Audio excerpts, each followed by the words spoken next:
ভোটের প্রচারে ইনসাফ ভিত্তিক রাষ্ট্র গঠনের প্রতিশ্রুতি দিচ্ছেন জামাত ইসলামের প্রার্থীরা। চষে বেড়াচ্ছেন ঢাকার অলিগলি, দিচ্ছেন রাজধানীর নানা সংকট সমাধানের আশ্বাস।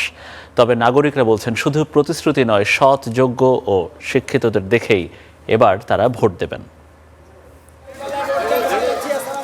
রাজধানী চষে বেড়াচ্ছেন জামায়াতের প্রার্থীরা। রাজপথ থেকে অলিগলি, হাট বাজারে ছুটছেন ভোটারদের কাছে টানতে। ঢাকা ১৭ আসনে ভোটের প্রচারে নামেন জামায়াত প্রার্থী ডাক্তার SM খালিদুজ্জামান। প্রতিশ্রুতি দেন তরুণদের দক্ষ করে গড়ে তোলার। এই আসনে তার অন্যতম প্রতিদ্বন্দ্বী বিএনপি চেয়ারম্যান তারেক রহমান। তবে হেভিওয়েট প্রার্থীর বিপরীতে কোনো চাপ অনুভব করছেন না বলে জানালেন তিনি। মানুষের কাছে আমাদের প্রতিশ্রুতি যেটা হচ্ছে সবচেয়ে বড় যে জিনিসটা, বাংলাদেশের স্বাধীনতার লগ্ন থেকে মানুষ বিভিন্ন প্রতিশ্রুতি পেয়েছে, কিন্তু মানুষ প্রতিশ্রুতি রক্ষা করে না, মানুষের কাছে আসে না। যারা দুর্নীতি করে না, যারা চাঁদাবাজি করে না, যারা সন্ত্রাস করে না, যারা ঋণ খেলাপি না, এই ব্যাপারগুলো এখনকার নতুন জেনারেশনের সঙ্গেও বেশ ক্লিয়ার।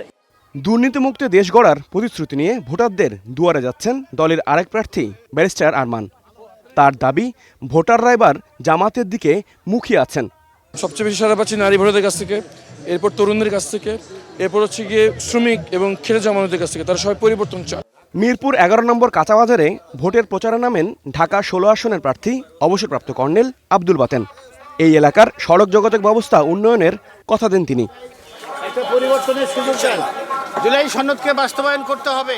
তবে ভোটাররা বলছেন সৎ, যোগ্য ও শিক্ষিত প্রার্থীদেরই তারা এবার বেছে নেবেন। যে জানে আর যে জানে এক হইতে পারে না।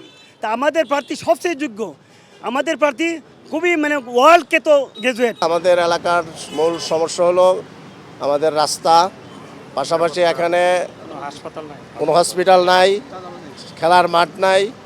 রাজধানীর বেশ কিছু আসনে এবার জামায়াতের সাথে প্রতিদ্বন্দ্বী প্রার্থীদের হাড্ডাহাড্ডি লড়াইয়ের আভাস মিলছে। Habibur Rahman Ofi, Star News, Dhaka.